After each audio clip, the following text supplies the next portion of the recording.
My panelists today are Samir Akshrekar, whom we know pretty well for the past 2 days. He's been there, and Commander Prakash. Definitely, he's been there, and some wonderful exchanges we have had. And Rinka is going to join very soon, and we're going to be talking about the cybersecurity landscape in India and how we can strengthen that. So, I will add a couple of points of my own, but before that, let me formally introduce Samir. We have heard about Commander Prakash earlier, so I will skip that at this point in time. Samir has been a good colleague of mine, not only in cyberways but also from before. A multidisciplinary entrepreneur, okay, a blue-blooded cybersecurity person. He's been working to bring the cybersecurity sensitiveness to businesses, trying to secure businesses and individuals through various areas of sensitizing, training, remediation, and those kind of areas. His singular aim after he quit JP Morgan Chase and started as a co-founder CyberWiz was to look at simplifying cybersecurity for businesses, which is a very big statement, if I may say that, in terms of looking at the challenges we have been facing in the past few months, trying to convince businesses that you're still in danger, you can be hacked if you're not yet been hacked. And for the last 2 decades, Samir has been holding leadership positions primarily in the technology area and specifically focusing on cybersecurity in companies like IBM and JP Morgan Chase, where we were colleagues for a pretty long time. Samir has implemented a risk-based approach. We have to look at a risk-based approach in the sense like at every point in time, and this was actually pretty well said by Diwakar yesterday also when we spoke about it. It is risk from technology, risk from processes, risk from finances, and risk from other actors who are there who are going to be impeding the process of business. And he's also talking about his capabilities which come forth not only from cybersecurity, but interdisciplinary technologies, where he has used that to actually drive an innovation model and also tries to reduce complexity in how we adopt technology and make it useful for our business. Okay, so in the interest of time, Rinka has about 3.5 years, 35 years of experience as a technologist and as a serial entrepreneur. He's been working in various capacities in both large and medium-sized companies like Novel, IBM, and also includes small startups. He currently leads an early-stage startup in the heterogeneous computing space. Apart from this, Rinka is also a contributor at iSpirit and leads the cybersecurity effort here. So I hope Rinka has joined now. Okay, so we have an hour between us, and what I will do is I'll quickly set the tone and pace for this, and then if the panel members have got a slide to present, I would request them to present that. Otherwise, I have a few questions I could ask, leading them to talk about the various areas they talk about. We spoke about national security yesterday, and when Lieutenant General Pant was here, he actually spoke about 2013 when the national security policy was drafted, and after that, a plethora of bodies were created, and then we are on a journey today to stabilize and make it a much more robust security policy at a national level, and therefore it becomes important not only for at a nation, for the defense forces, also for the businesses, and also for the individuals. Challenges, there are plenty of challenges. When you talk about it, India is the third largest country today where we have a number of users on the internet. And when you talk about internet, we have a number of endpoints where internet can be, there can be entry and exit from the internet. That's one of the areas. Then to add to that, we have got the moment you have something we feel is secure, you have non-state actors, you have individuals, you have nations which are capable of creating some kind of a war, either in the form of a simple thing, which is going to be like, we can term it as cyberbullying or those kind of threats, phishing, malware, virus, and things like that, but also to a full-fledged warfare. If you look at the progress that was made, in the late 70s, we had the viruses, and then towards the early 2000, we are talking about hacking of website, we are talking about malicious codes, we talked about worms, we talk about in 2010, 2015, we are talking about PII theft in a big way, and then phishing, which was done. Then we also experienced the DDoS, and then today we are talking about cyber warfare. it's national security and threat. As somebody also mentioned during the opening remarks, also in the two sessions we are talking about today, if you want to win a war against a country, you don't have to have a huge army. You need to have somebody who can asymmetrically work and destroy the entire economic framework, or get into the healthcare systems and steal all your PII and create the kind of a situation where you will be forced to surrender to this. Keeping these in mind, when you talk about digitization, digitization is you can talk about digitization being given wings, either in the form of sometime back we had demonetization and therefore we had to look at it, or a COVID-19, which is more recently, and therefore we had to move to adopt digitization much faster at different areas. And what we can see today is playing out in the academia and so on.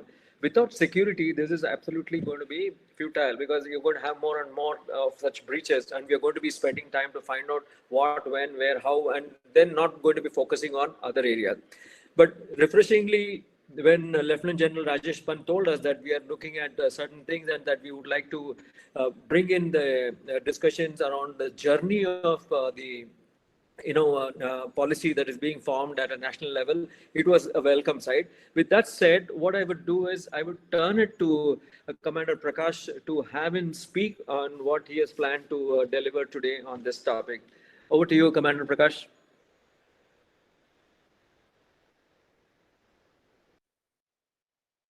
Thank you.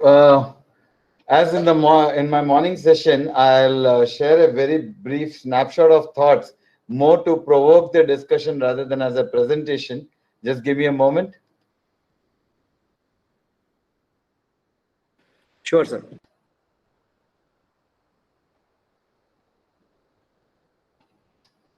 Okay, I hope this is visible. Yes, sir. Yeah.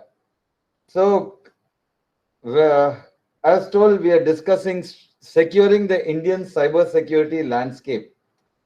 I'm aware this August audience has got a lot of very eminent thinkers and educated people.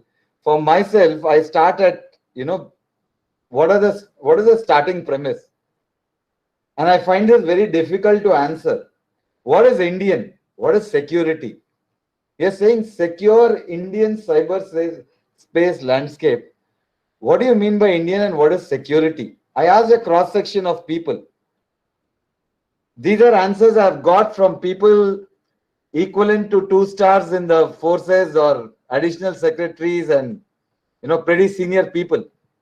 The answer, of course, there is WhatsApp university level of polling, so I'll not strictly hold it against them, but it's indicative of a mindset. They say it should operate in India, employ Indian people, it should pay Indian taxes, it should have some legal standing in India, and it should help Indian people.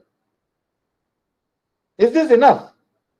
Does this mean it's an Indian company, an Indian entity?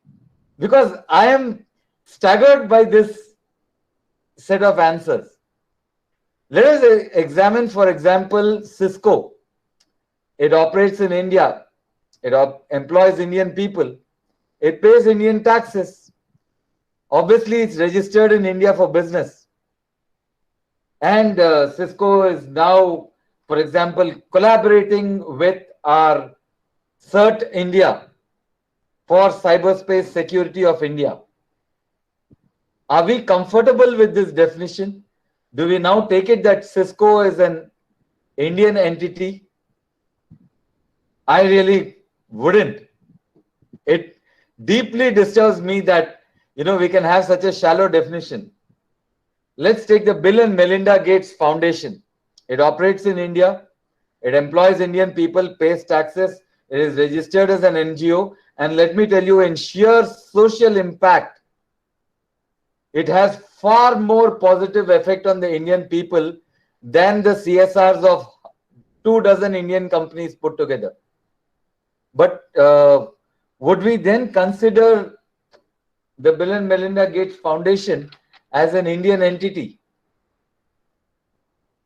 What I would say an Indian entity is, firstly, it should be there in the Indian domain. Those of you who deal with networks or with corporate enterprises and all are familiar with the concept of a domain. A domain is just your sphere of control where you enforce policy. You have a Microsoft Active Directory domain, you enforce who speaks to whom, password policy, this, that, everything, authentication. That is your domain. A domain is just your sphere of control. Do either Cisco or Bill and Melinda Gates Foundation fall in your sphere of control? No. And the second is, are they stakeholders in an Indian polity? A polity is a group of like-minded people who are interested in each other's welfare. They may not necessarily agree with each other. I may like X political party, you like Y political party. As long as we are convinced that we both stand for progress of this particular set of people whom we have a concept called the Indian nation, we can say that yes, we both potentially are Indian entities. Would either Cisco or Bill and Melinda Gates Foundation subscribe to this? So I have a feeling we are not even able to define what is an Indian entity. Second is, what is security? What is security of data? I had a very embarrassing experience right after the demonetization. I was speaking in Bombay in a security conference in a college in Bombay. And there was a gentleman from a very large public sector bank who went on and on about how our accounts are having X levels of encryption, and they are there in secure data centers, etc., etc. One college guy got up and showed him. He said, sir, I sort of trawl around in the deep web immediately after demonetization. He said, sir, aapke paas kitne account hai? That guy said something like 60 lakh accounts. He said, how many of them have got 30,000 crore in like an Ambani account or something? So the bank guy laughed and said, accounts don't work that way actually. वो पिक्चरों में होता है. He said precisely. तो आपके जो 7 layers of encryption वगैरह हैं, who's bothered? He showed a screenshot from dark web. For DDoS attacks in India, somebody, presumably one of our friendly neighbors, was offering X dollars per hour for so many Gbps of traffic. He said, I'll earn money not by breaking your bank's encryption. I am earning money by denial of service.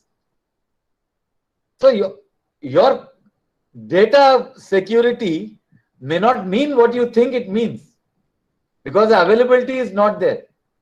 Similarly, network, applications.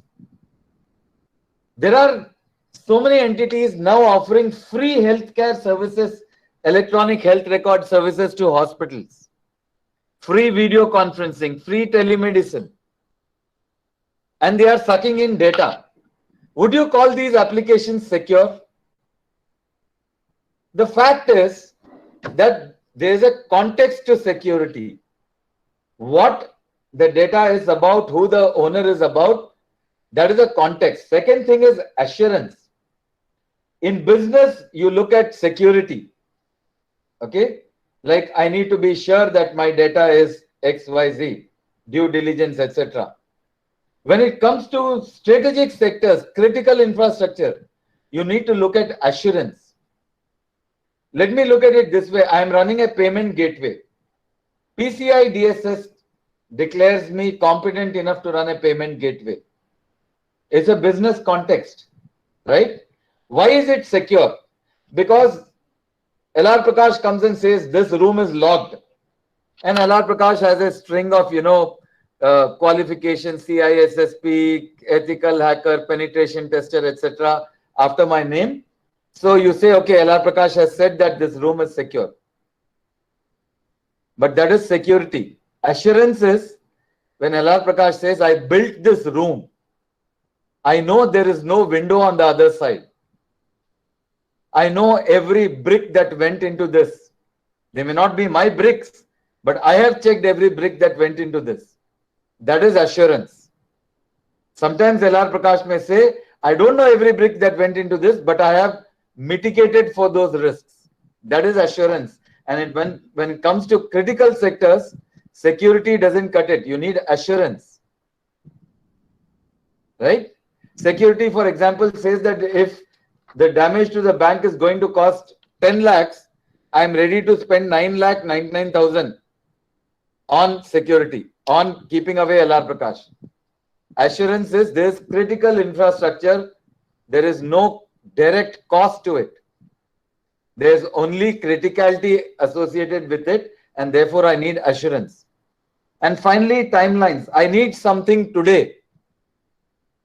Whereas IIT Delhi is developing a special crypto mechanism for me, which hopefully will come and get produced by BEL in 4 years. Sorry, my banking has to go on today. Therefore, the security level which I'm looking at is different from something which a nuclear agency is looking at. Short term, medium term, long term. They need not necessarily be, conflicting with each other. Which brings us to strategy versus operations. What you are thinking of in the long term versus what you need to do today. You have the clarity of thought, then you can decide, do I buy this, do I build this? Then you can decide what government should do and what industry should do. For example, these are two of the biggest continuing comedy shows going on today. Government doing business and corporate saying we self-regulate. For example, our media channels right now. The government cannot do business. Business is about risk. The government cannot take risk sensibly. And every time the government steps into business, it is inefficient. At the same time, we are expecting some corporate to do Desh Ki Seva. You're expecting him to self-regulate.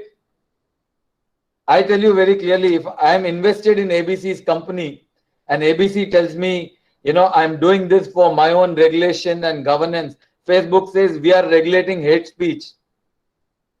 You really think Facebook's investors will allow that? They'll have Mark Zuckerberg out of that seat before you can blink. Because the idea is very clear. Boss, I invested in you, you get me money. Be legally compliant, but that's about it. I do not really want you. They can keep saying it for publicity or whatever. But no corporation is here to regulate itself or to serve national interests. A corporation is there to make money. A government is not supposed to be there to make money. It's supposed to regulate the corporation. We seem to have no clarity over this, which is why we are in the current state. And what is our current state? Before I come to this, probably didn't gather my thoughts well enough. Let us see who is looking at our solutions. These are excerpts from two reports of our foremost strategic agency, Niti Aayog. The first is our National Artificial Intelligence Roadmap. And the second is the most ambitious support services program for all states for implementing e-governance. Do we see a problem in this? Evidently, at least legally, there is no problem. Niti Aayog says that, I showed you the opinions earlier. Organizations having distinct legal status, they may have global lineage, they can have foreign brand name. I really don't see why it should matter. This is a reply given by the Honorable Minister to Parliament. So it is not some junior functionary talking. This is at the highest levels of government. This is our stated policy to the representatives of the people in parliament. So which is why I come back to my starting premise. This is a famous quote from a book that influenced me a lot when I read it as a relatively young guy. Do we need somebody else to tell us what is good and what is bad? Do we need McKinsey to tell us what we should do in AI? Accenture. Coming back to our starting premises, what is Indian? This is what the ministry says, that this is good enough to advise India on strategy. But the problem is big tech is not Indian. Consultants gravitate to big tech. Oracle is now leading our aspirational district strategy. Obviously, because you had Ernst & Young as your consultant for it. IBM, Microsoft, Google, Adobe. IBM says I'm doing, I think, healthcare. Google is doing agriculture.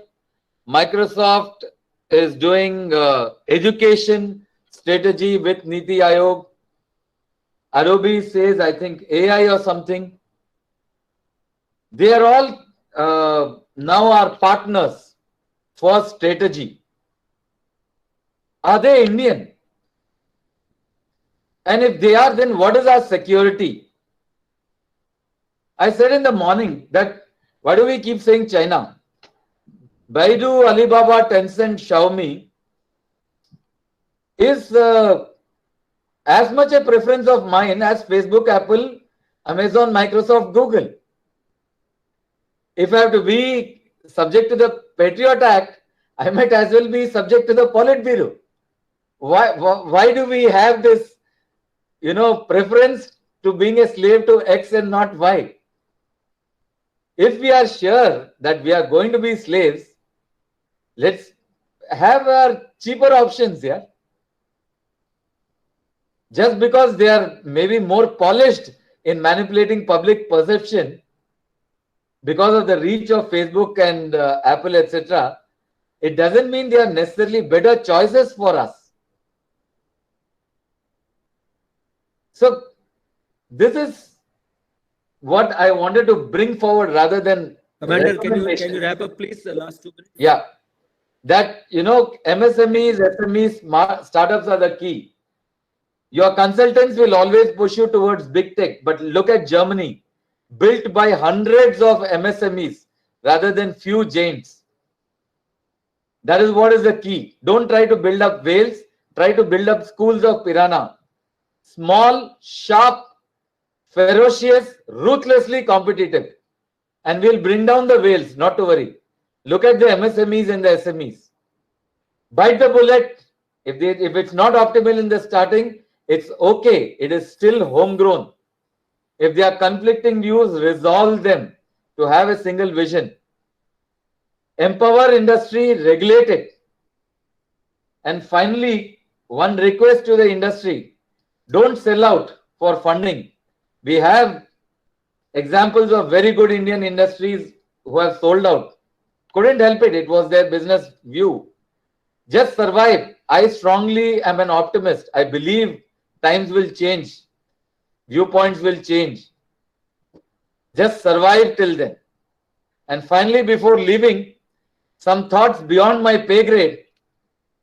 These are all very famous brand names. MongoDB, Anaconda Big Data, Palantir Analytics, Keyhole, which is Google Earth, Databricks, GitLab. What is common to all of them is that an US government strategic agency invested in them when they were startups.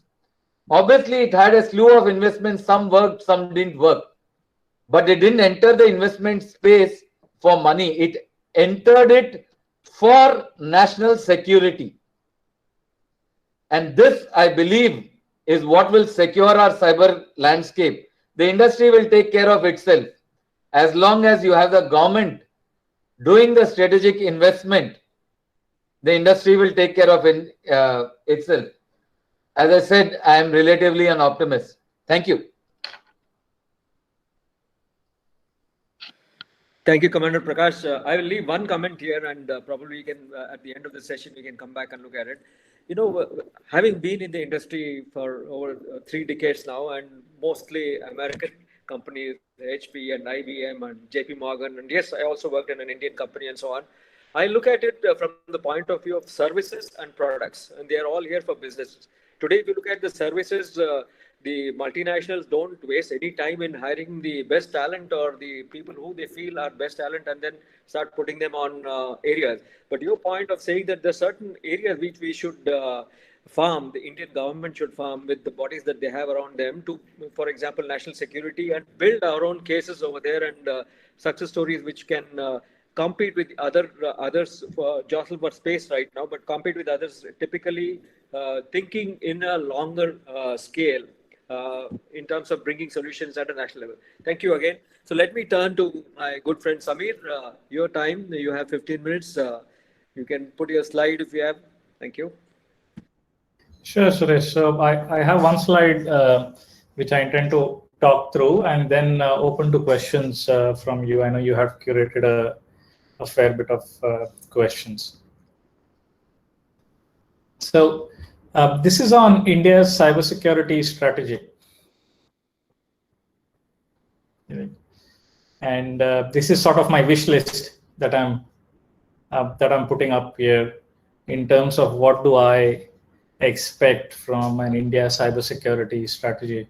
And obviously General Pant spoke towards it, so hopefully most of this will come true. So looking forward to that. So in the meantime, here I go. So to start with, firstly, looking for a whole of government approach. When I think about cybersecurity strategy, when I think at it from a national perspective, correct? It spans multiple sectors, multiple critical information or infrastructure sectors. So we need the government to come in to sort of establish the guardrails. Correct? So the government has to really establish the guardrails of this is how cybersecurity will function in the country. Correct? So once those boundaries are set, once those guardrails are set, then rest of the private and public sector enterprises and startups and fintechs can flourish or operate as they want, but in those guardrails. So what does this mean? So when I say whole of the government approach, one is talent. You need the right people. Cybersecurity is a multidisciplinary domain, as we've seen across these 2 days. Correct? It's not just technical. It covers so many areas. So you need the right people in the right places across the government, across the center and all of the central ministries. You need people, the right people across the state, right? Starting with just the government. So you need the right people, and they need to have the right R&R in place. What are their roles and responsibilities need to be very clearly detailed out. Right? So people and their R&R needs to be in place. You can't have generalists in these roles. No, these are specific roles. They need, as I say, you need economic intelligence teams to do KYC. You know how economic frauds are happening, and tie them back to cyber aspects or intelligence aspects. So you need the right people, and they need to have the right R&R in place. Then you need to have the right oversight and governance in place. Correct? India is a massive country, massive amount of sectors, industries, people. So you need to have the right oversight and governance in place at the central level from a country perspective. What is your oversight and governance on cybersecurity? What are you really watching for when you look at the whole country landscape? Okay. Who are the implementation agencies? Because the devil is in the detail. If you don't get your details right, there's no point having budgetary, there's no point having all of the good things if you're not going to get the implementation right, because they say you'll get hacked. And there you go, you got hacked. So implementation agencies. And then the coordination across the states and the agencies. So the oversight and governance, implementation, and the coordination across the states and the agencies are vital. Correct? When we speak about a cybersecurity strategy, you need these three in place to happen. As you said, a question of yours is across the states. Yes, because the states, if you talk about the police cells, the police cyber cells or the police IT cells, They are not going to define the standards. The standards will come from the top. They are the executors and the enforcers of these standards, correct? If I log a call saying I got a phishing attack, they should have a defined process of how do I investigate? What are the tools? They should not have to go and buy tools or buy platform. They should have an established platform put in place centrally, top of the house, saying use this process and methodology for investigating these incidents, leverage these treaties, leverage these memorandums of understanding that we have with all of these countries to get the data, because most of the time these attacks are from outside. They're not from, maybe sometimes occasionally within the country, but predominantly outside. So they need to be enabled. So they can't be left to figure out everything on their own. But that coordination, the regular dialogue needs to happen. So that's why I said whole of the government approach. As Mr. Pant said, budgetary allocation is a best practice, needs to be in place. But budgetary allocation, obviously for the government requirements, but also to drive private sector engagement. As Mr. Prakash said, we need to invest in the right startups, the right system, the right companies, so that we don't sell out. Correct? These companies need to know that they have the complete backing of the government, and the government has put a pool of money together saying this is the pool of money and we will invest. Again, you need the right people to make those decisions, to have the vision, to see what type of technology is useful, which type of startup is the right one that we want to invest our dollars in or rupees in. So that needs the right people, but then you need the money as well. So budgetary allocations both for the government as well as for private sector engagement. The legislative framework for enforcement, absolutely. You need to bring the bad actors to penalize them. But then we need to be careful here that it should not become a compliance tick the box exercise. I've seen across the region, being part of JP Morgan, that you have regulators who are highly prescriptive. And that's what they get in terms of solutioning. They don't get growth in their countries. You need a high level principle based approach for guiding the private players. Correct? And you have those guardrails. Those guardrails are your enforcement. But within that, give them the freedom to operate. Correct? So your legislative framework for enforcement should be very much principle based, and try and keep it light, and again a risk based approach, saying these are your critical infrastructure companies, we will get audited, they will get assessed. The rest who are not critical from an infrastructure perspective, I don't want to overburden them with compliances. Correct? So we let them operate and let them do their business, generate jobs, generate money. That's what the economy needs. So you have to have a balance there. And then you need to come to a proactive role. The cybersecurity strategy needs to be proactive. Why? And how is you need to establish centers of excellence across sectors, across states. Why? To drive awareness. To drive awareness within the sectors, to drive awareness within the country, and to drive research. That's your bread and butter of center of excellence. Drive awareness. Awareness can be obviously mass outreach as well as establishing the right curriculum. So these COEs can partner with the National Skills Council, the various HRD ministries, center and states to establish and drive that curriculum. And then obviously research, so that the right problem areas are researched. So these COEs can then take in demand from private companies, can take in demand from obviously government, and various other international as well. If you are a COE of that repute, then you can get a lot of business and solutioning and think tank developed within that environment. So COE is absolutely essential to be proactive. Contribute globally towards standards. Why shouldn't India propose a cybersecurity framework?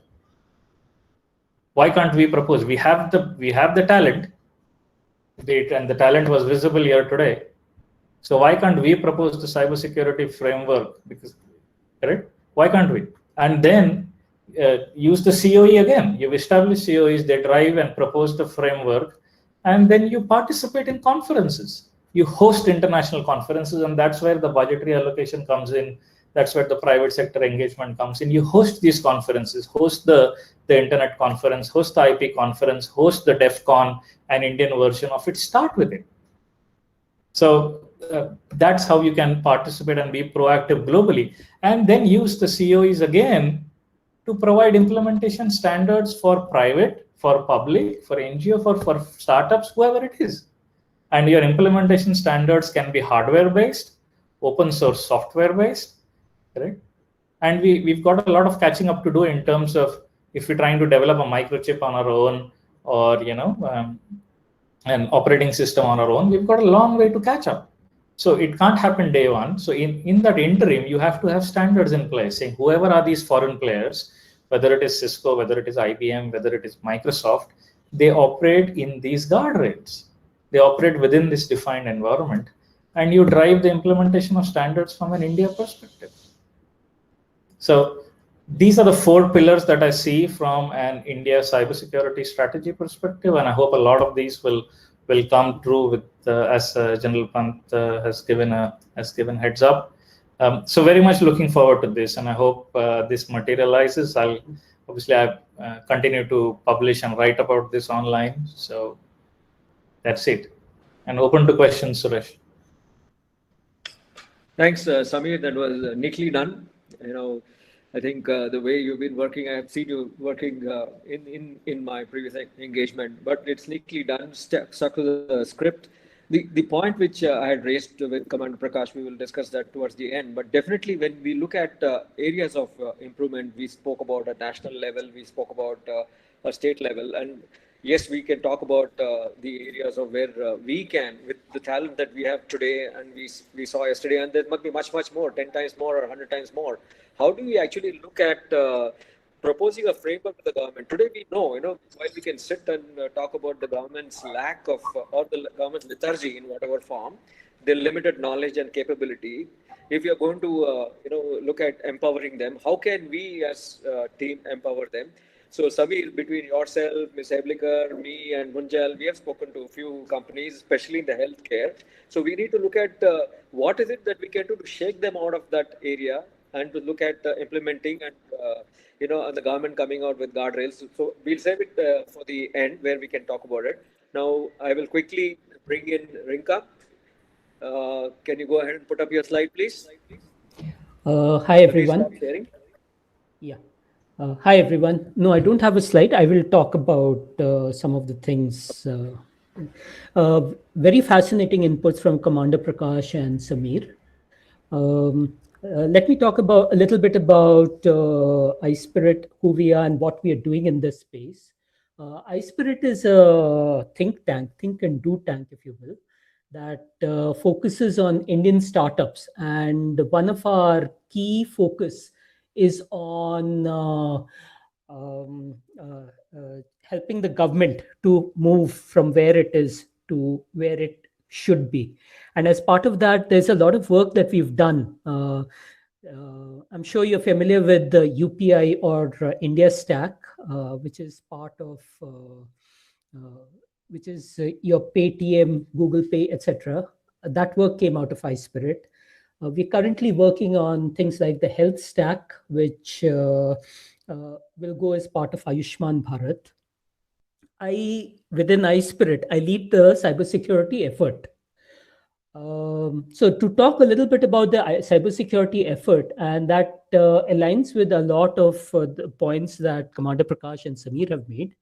What we're looking at doing is come up with a platform, if you will, that will allow assessment of a company and assign a quote-unquote security score, a cybersecurity score to them.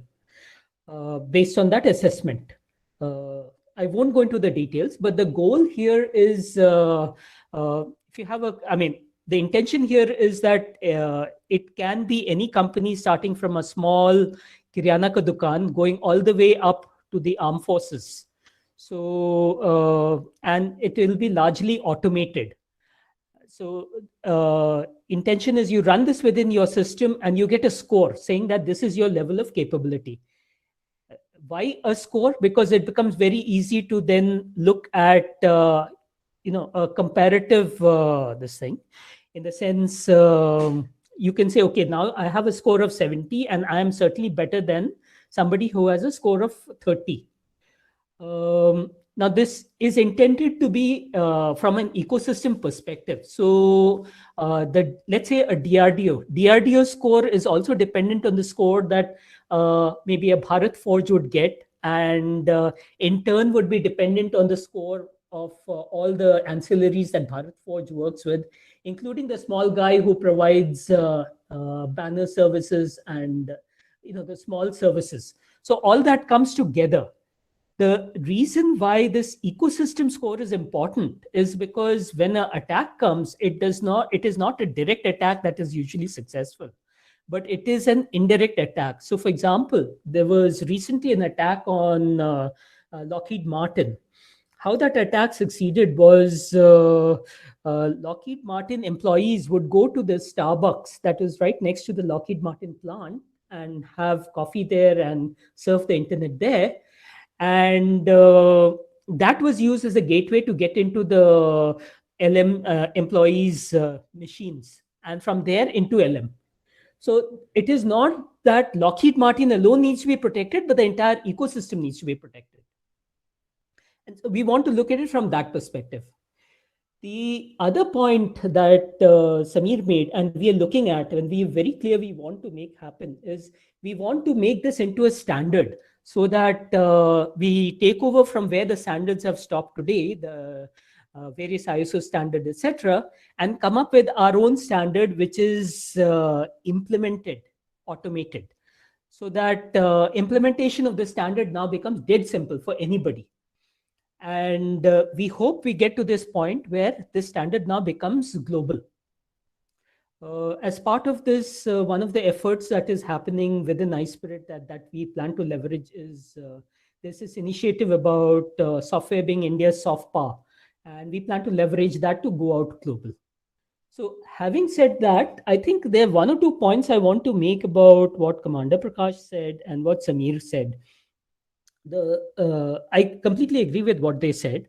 The first thing is about strategic thinking.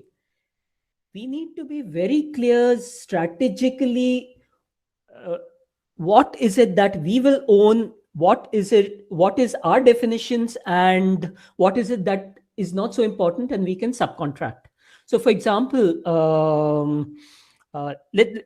we are not going to say that we can subcontract the armed forces functionality, but we don't mind subcontracting, getting a local security guard at a colony. So there is, it's a continuous spectrum, and we need to define what is it that is important to us. What Commander Prakash has defined as sphere of control, a sphere of influence, and related to that is, there will be information, technologies, capabilities available outside. So what is it that we can collaborate, and what is it that we must own ourselves? If you go to an American company, so I've been part of the whole outsourcing and working with global companies. American companies, for example, are very clear that it doesn't matter what it costs us. This is what we will develop and own in-house. This is strategic to us. And this is what we can outsource. With that, it is with that definition they go out and outsource. We do not have any such definition, and that kind of comes out with that Niti Aayog document that Commander Prakash showed. And these are things that we must be clear within ourselves first. So that is the first point I want to make. The second point is Commander Prakash alluded to QTIL, which is the CIA's funding arm that looks at funding various companies that are strategic to them. That is exactly what China is doing in Huawei and the other companies. They are also, the Chinese intelligence or the PRC armed forces arm is funding these guys. We know that, right? So why is it that we cannot do something like this? See, when we talk about why companies go out from a funding perspective, while I agree with Commander Prakash that we need to be optimistic, but from a company perspective, let's realize that we are short of everything. We're short of cash, we're short of talent, we're short of everything. And it is by getting this funding that we are able to go out, scale up. Because finally, as a business, our job is to succeed, right? create wealth for ourselves as well as our investors, right? And satisfy a need in the market. Unfortunately, we have nothing that will help us to stay within India and do this within India. So one of the sad facts today is that 97% of almost all startups that are actually incorporated outside India, and in some ways are more than willing to go out. We don't have a choice. While emotionally we might want to stay, but then practicality dictates something else. These are some of the things that need to be addressed actually. So I'm open to questions, thoughts. Yeah, Rinka, thank you. It kind of, it kind of provoked some thoughts in me when we were talking about it. And this kind of ties in very well with what Samir spoke and Commander Prakash spoke. So when you talk about investment today, iSpirit is one area, and I'm glad to know that, there's so much you're doing, and we have connected some time back on that. But when you look at investment for something like cybersecurity or national security, we have to have deep pockets. We'll have to have a lot of funds. We'll have to look at it has to be at the par of global investment. When you take any country like any European country or America, for example, the way they would invest for a cost like that would be 100, 200 times more than what India can do. Now, I'm not saying that India cannot do, but there's a lethargy as to why do you want to do that. Now, investment is not the only one. We are talking about other resources. So one of the things which all of us as technical people, we have staffed our projects, and we know how difficult it is to get people. Okay. Now, is there a push or a pull? When you talk about the Indian companies, whether it is Infosys or it is Wipro compared to an IBM or a JP Morgan or a Citibank, why do people prefer to go there? We have to understand what is driving them. I worked in Wipro for 8 years, and I could see one comment over there saying that Wipro had its own operating system, WDOS. I worked on it for many years, and I enjoyed working on it. It was Sentinel, which was bought over. And now the thing is, somewhere in between, when you look at the growth of IT, security was not something which was thought of very, very clearly at that point in time. It was not on our radar at any point in time, whether it's an Indian company or a multinational company. It was ease of use. To draw a very simple example is, if I have to go to a bank and withdraw money, I stand in the line, I have a withdrawal slip or a check, I carry my passbook, he gives me a token, the teller gives me a token, I wait for my number to be called, and then while it's happening, I'm talking about how much kitna time lag raha hai. Now, to make it easy for us, we went to patient and we made a teller's life easy, or he felt threatened that his job is going to go, So it was difficult for him to get trained on those simple IT solutions. And I know I spent a decade trying to train people on those areas. Today, we are talking about an ATM where technology has grown by leaps and bounds. Now, what has happened is the private sector largely has a clear roadmaps of growth. And again, bringing back to the point what Commander Prakash mentioned is, you see a lot of IBMs over here. They've got 20 facilities in Bangalore, maybe another 10 facilities in Bombay, and I don't know how many more and things like that. Citibank has got it, Accenture has got it, Microsoft has got it, and things like that.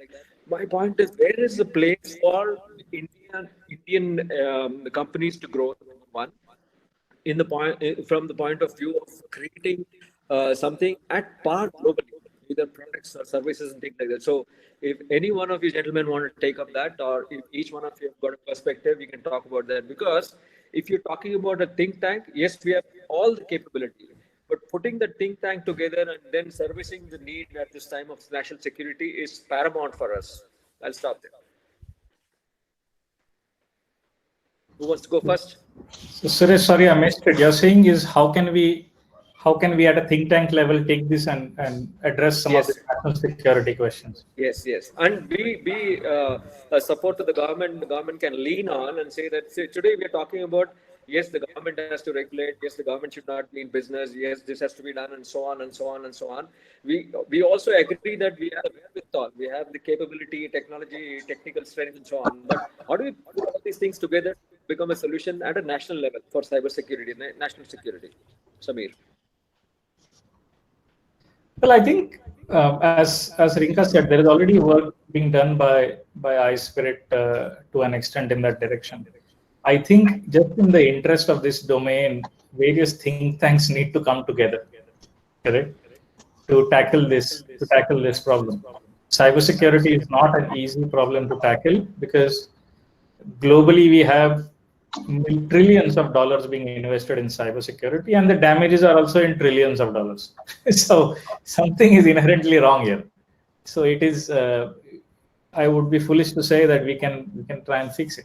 So we need as many qualified heads here to come together, put the thought process together, and then work collectively. I think one think tank trying to influence, nothing against the particular think tank, but I think holistically the power of a larger collective thought process can work to influence the government machinery here and propose, saying these number of think tanks and people holistically support this particular framework. It is in the India's best interest to take it forward and drive the implementation.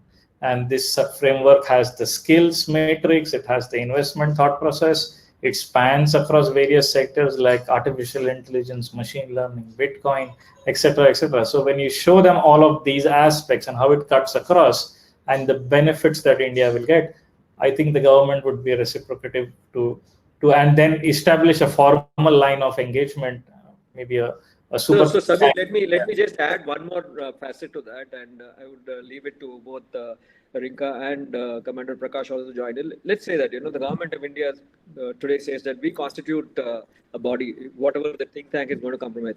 But first, I'm saying then can they put in, let's say, 1 lakh crores? Can they fund 1 lakh crores for creating a cyber security capability here, which talks about a lot of things at a national level, security for the business. Sorry, Suresh, I know you sort of came in and out. I would just say it is a spend over a period of time. Day one, you do not need 1 lakh crore. First, you need to establish the framework, the guardrails, the process, and some initial funding to identify the right people, identify the initial aspects, and then ramp it up over a period of time. You do not need all of these investments day one. So the government obviously we all operate on limited financial resources, and the government is no exception. So let's start, just treat it like a business. How would you run it in an efficient manner? So this is how you would run it. Obviously here you're dealing with national security.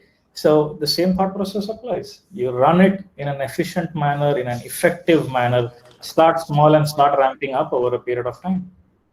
So let's go back to the other point, which is important, and I would like to call in Commander Prakash over here. When we talk about effective and efficient and putting things together, funding, as you say, we may not reach 1 lakh crores in the initial stage, but we talk about tranches, but at least commit some amount over there. I'm talking about timeline. We cannot have it indefinitely running for years together, and then it is collecting grass on top of it, moss below it, and then there's no end to that. So, Commander Prakash, how would you think in terms of it's a problem, and I know we sitting in this room in this webinar we cannot solve the problem, but at least some thoughts which can be collected, and then we can look forward as presenting this as one of the recommendations, if not something less also is fine. But timelines, how important there are. What kind of time do we have to come up with an excellent, globally par cybersecurity framework? Suresh, first I would like to say that anybody who claims to have, off-the-cuff solutions to these problems is either a fraud or from a Big Four consultancy, which essentially mean the same thing. I mean, I hope I'm not being too rude here, but essentially they mean the same thing. Let us first recognize the problem. And I'm sure that if we formally recognize the problem at our strategy level, if Niti Aayog, for example, comes out and asks, saying, I recognize that I need Indian startups in cybersecurity, and therefore, it also means that it will say, this is how I will reserve space for them. Industry will come up with solutions. They will come up with funding. You first recognize the problem. If you refuse to recognize the problem, if you say there is no problem, I'm buying Cisco, how will then any Indian startup come? I'll just like to tell you, have you, any of you heard these names? Tuple Jump, Valid Software, VALYD, or Ineda Systems. They don't even exist as websites these days. Ineda was bought over by Intel. Valid was bought over by RSA. Tuple Jump was bought over by Apple. They are three startups from my Goldland. They are all from Hyderabad. They are all startups which were bought up and disappeared. Now I don't grudge those people. If you had guaranteed them, see, encryption and all is totally regulated stuff. If you had guaranteed them a share of the Indian strategic market, they would have definitely stuck around and tried to do something. But the problem is, as I said, to summarize, A, recognize the problem so that minds start getting applied to solutions. My own solution would be that at least put aside a strategic sector, an assurance-based sector for them to play in without fear of being gobbled up. I think you will find results.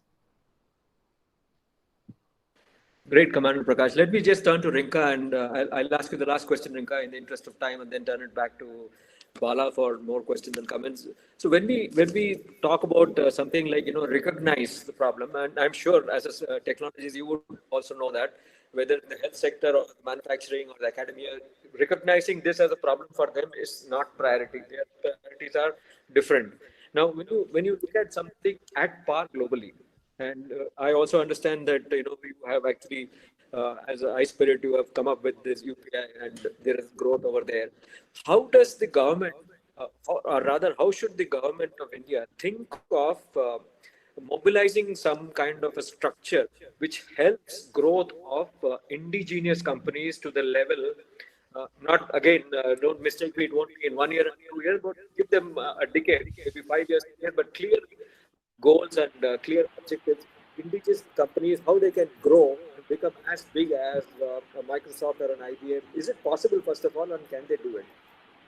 So yes, let me give you a slightly longish answer, and a lot of it builds upon what Commander Prakash said.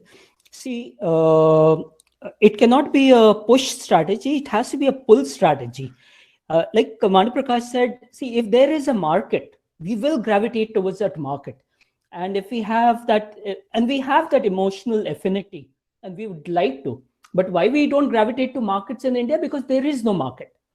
The funding will come. The funding is not such a huge issue. If we really, really need the funding, that will come. So for example, there's been a lot of funding that has happened in the UPI space.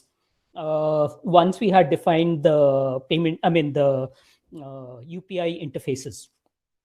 So that market has to be defined.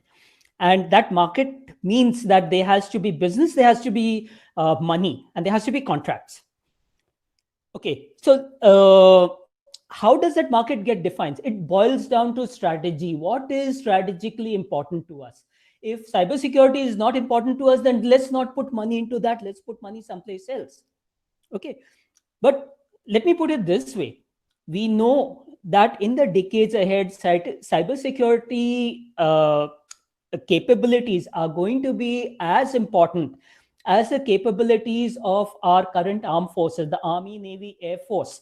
Cyberspace, if it's going to be the DNA of humanity, will be just as important, and we will need an arm that is as powerful as each of these. To my mind, that is strategy, what the long road says. One needs to start planning, thinking from that perspective, what is the long road, and then build backwards. There are two ways that happens today in humanity. One way is the organic way, where you stumble along, bumble along, then realize, oh God, this is important, and then start investing. The other way is to look forward and say, yes, this is going to be important, and then work backwards. And that is what both the other participants are saying here, that we need to look forward, identify strategically how important this is, and then look backwards. Now, when we talk of funding, the funding here is, from a startup or any business organization perspective, the funding can be used for actually reducing the risk and the ability for an organization to lengthen its runway of survival, and therefore go out and get business. And if that business is available in India and that funding is coupled to markets in India, so much better. We have a problem. We know that. And you just have to say, yes, this problem is important. I'm willing to put so many crores behind this problem. Please solve this problem. Okay. So that is one part. See, the questions you had asked has, there were 2-3 perspectives to it. So I'll go into those perspectives also. See, from a historical perspective, as when TCP/IP, the internet was defined, we had no idea how important security was, because in those days when Windsurf first defined the internet, the focus was on connecting a couple of academic labs, and that's it. And we wanted to make sure that if one university was nuked, then the other universities could continue. And that was the premise. Security never figured. No one ever figured that we will take this and go commercial and it will become the DNA of humanity. As that happened, then we discovered there were a lot of issues. A lot of things were addressed. And one of the things that needed to be addressed was security. Security systems have been a bolt-on, which is why we see so many gaps. See, when you go to a bank, let's go back to the 70s when the banks was completely paper-based. Something like this never bothered the banks because there was no such thing as a cyber attack on them. I mean, how will you attack a bank ledger? You can't, right? So that security was inbuilt. So we never thought of those. Then the banks decided that, okay, it is very important to give our customers good service. So let's go on the internet. But they went on the internet, but they never considered all of this. So I'll come back to a point that Samir had made earlier, that when we look at these changes, we need to look at it from 3 perspectives, actually. We need to look at it from people perspective, that people's capability is important. Also, what the consumers need. So that's the people perspective. The second perspective is the technology perspective. What is the technology available and how do we leverage that? But there's a third perspective that we are missing out on a consistent basis. See, each of this change in how the people behaviors expectation, the technology behavior expectation causes a change in the system. For example, for the banks, we changed from a manual ledger system to an automated system. We have not thought that systems change through properly. We are not doing that properly. And that is a huge, huge gap. And that is one of the things that the government really needs to look at before. Let me just stop you for a minute here, Rinka. That has not stopped other countries to be a lot more secure at a national level. The same problem is faced by anybody else, whether it is America or US and things like that. What I'm trying to talk about, it's 2 different subjects, right? When you talk about at a national level. But I'll let you continue for a couple of minutes before I turn it back to Bala. Right. So when we talk of security, your example of what happens there, if you look at the systems there, the systems have changed. In our case, the systems are still changing, and they're changing reactively. They're not changing proactively. That was my point. Okay. Having said that, I think the critical part here is we first need to decide what is important to us, what is our priority, and based on that, define our strategy and start investing behind it in terms of defining markets and saying that we will open these markets out to you, business, whether it is a MSME or medium size, etc., and say, please go solve these problems for us, and we will pay you for it. You open these out. Those startups that got funded and went out to RSA, etc., will stay in India, and they will build in India, and they will grow in India. Let's not forget, India is now the 3rd largest economy in the world, and it continues to grow. We should leverage that. We just have to be a little more focused and a little more thoughtful. Okay. Thanks, Rinka. I would like to thank all the 3 panelists, Commander Prakash, Samir, and Rinka, for your insights and your valuable points. And Bala, I turn it over back to you. Just a second, sir. Going through the chat box for the questions. Bala, just take a couple of questions. We are running bad. I know we started late, but then we had to close this quickly, so then we'll have to give it to There's one question by Prakash sir. He has asked, why do we want to grow our own Microsoft? Why can't we have 100 SMEs that are competitive and indigenous and able to support our needs?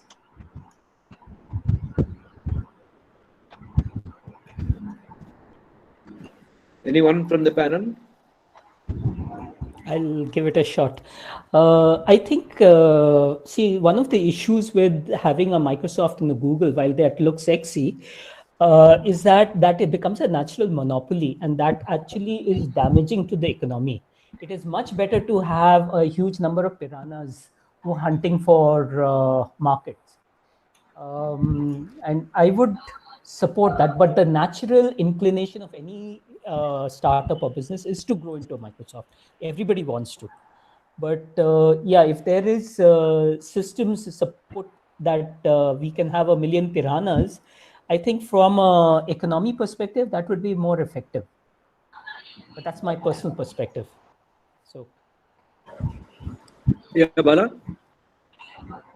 Yes, sir, you can take over, sir, please. Yeah. So the session is over, and I've thanked the participants. I think now we'll have to turn it back to Commander Vasan first, and then Mr. picking up the today's session. Yes, sir. I request Commodore Vasan, sir, Director C3S, to take over for the valedictory session. Over to you, Vasan, sir. Good afternoon. Hope I am audible now. Yes, sir. Audible, sir. Oh, good. So, unfortunately, my apologies first because I was not able to join. Though I was able to hear everything, I was not able to, moderate the session, etc. So, my sincere apologies. But having been here for the last 2 days, in my assessment, I think it's one of the best webinar on cybersecurity that I have attended personally, and I'm sure many of you likewise feel so. And I know so many issues have been covered.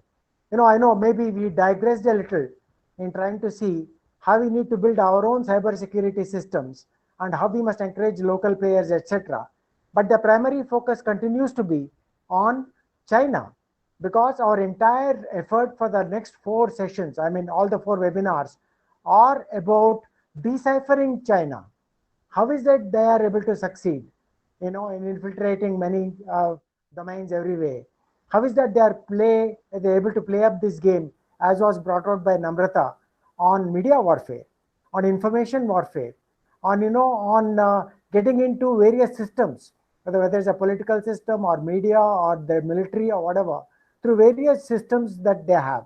So this was our focus, to try and understand China, see how they are doing this business, and how are we in comparison, where do we stand, where is it that we lacked, and how can we improve our own lot.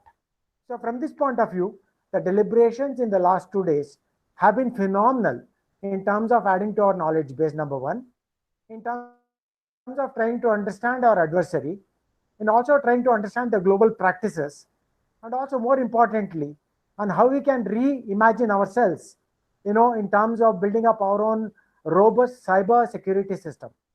But before you build cyber security systems, it's important that we build up information systems, information support systems.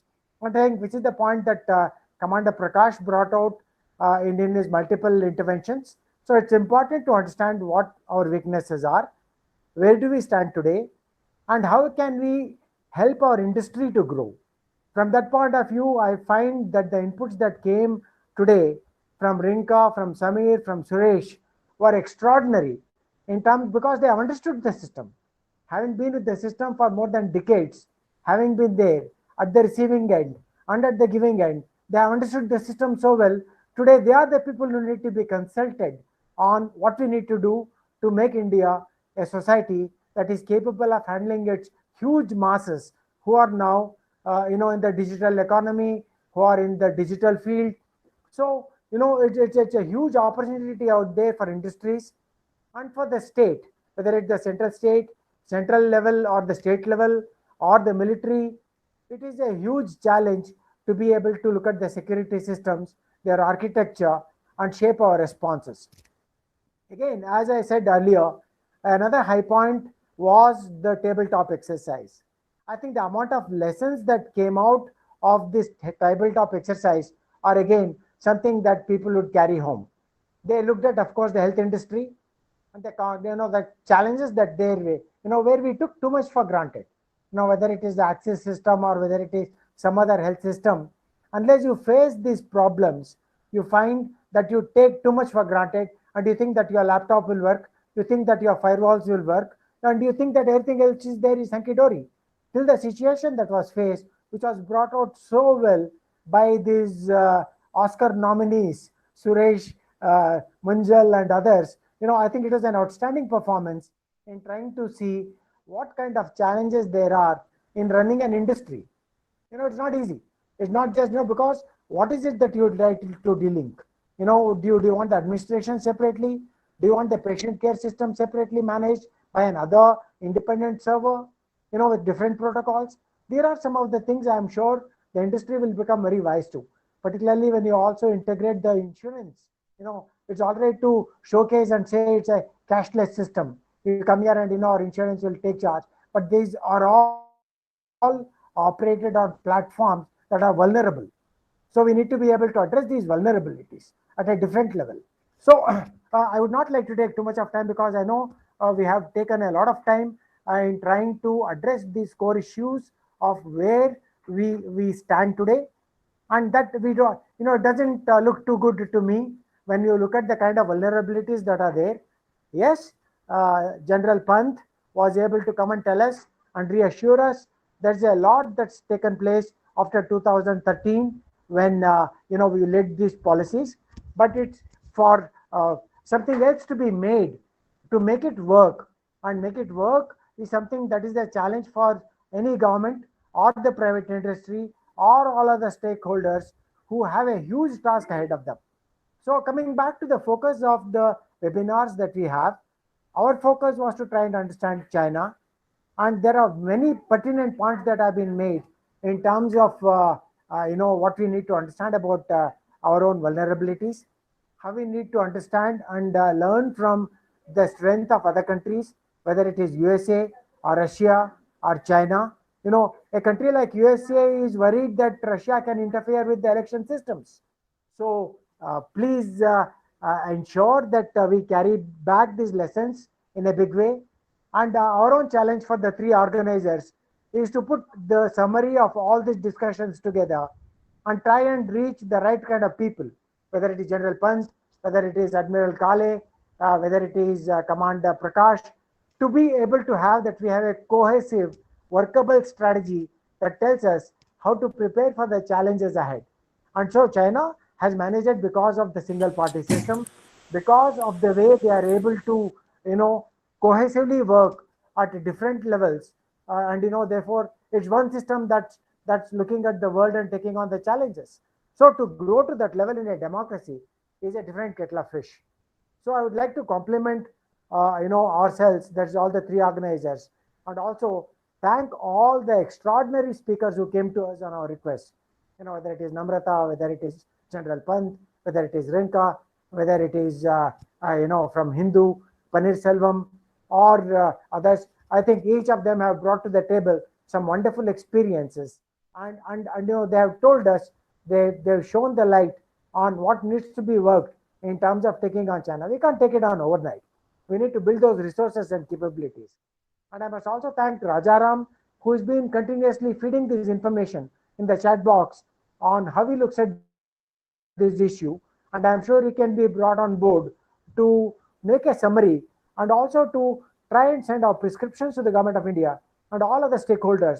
And that's where we would have done our job. And not by conducting just a very successful conference here or a webinar on this wonderful platform by getting the right kind of people, but more in terms of looking at the lessons, the summaries, and charting the cures for the future that will ensure that the vulnerabilities are minimized. No nation today, the moment you are on a common platform, we call it the global commons in the maritime domain, but it's the same terminology that was used here, the cyber domain, which is common to everybody, accessible to everybody, and therefore vulnerable in many areas. So this is where I must thank everyone here for this, some wonderful lessons that we carried in the last 2 days. And special thanks to Suresh and his team, who have helped us out in ensuring that it was at a very high pitch, the highest standards were maintained, and something extraordinary was done in terms of conducting a very successful tabletop exercise, which I am sure will be copied worldwide in terms of saying how we need to get the experts together to bring these lessons through a scenario building or a tabletop exercise or whatever you want to call it, a computer simulated game. Thank you, and thanks for this opportunity for the three organizations to come together and to look at these. It's again China specific. I would like to remind myself and others that it is China specific. So whether we are looking at the maritime webinar, which is next, or the media thereafter, would like to continue to concentrate on what we can do to understand China better, and therefore how we can shape our responses so that we are not vulnerable anymore. Thank you. Jai Hind. Thank you very much, sir. Shri Pratap Pavlikar, sir, to present the vote of thanks. Over to you, sir.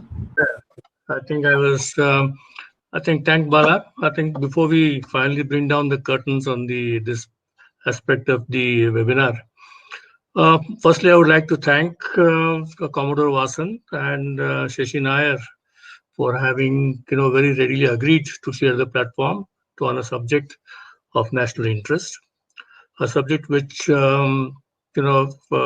cuts across all silos, brings everybody here. And I think given that we were on the same platform, we had some extraordinary support from our colleagues, including Suresh, Samir, and Kunjal. And I think we were able to put up an extraordinary show. I say this because I have 3 emails from people in Delhi who have appreciated what happened yesterday. And they said that we were frank, we were to the point, and we were, not holding back things that needed to be said. I think that was a great remark, and a tribute was paid to the tabletop exercise, and somebody said that you should have an IPR on it. As I move on, I would like also to thank most all the speakers who came at my request, at the request of this co-host, and I think we brought some quality to the table. And we wish that, we had more people who would be on the participant side, but we had 220 odd registrations and about 80 odd people who attended. I think that was a great sign that people are interested in China.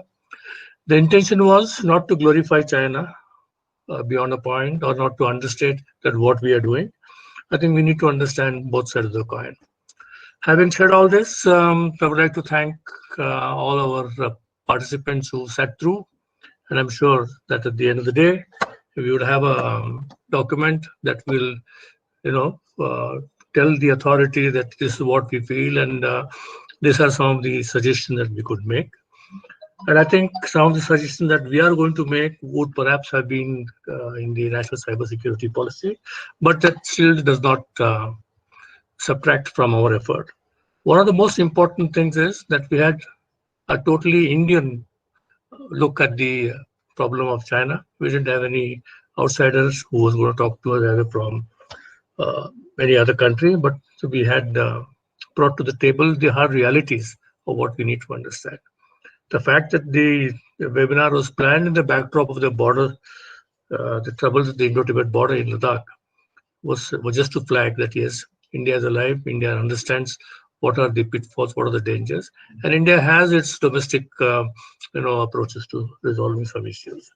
So with that, I think I would like to formally thank everybody who's now here and people who have left after listening to us. Thank you very much. God bless, and we hope that we will see you all at the third on the China and Maritime. Thank you very much. God bless and Jai Hind.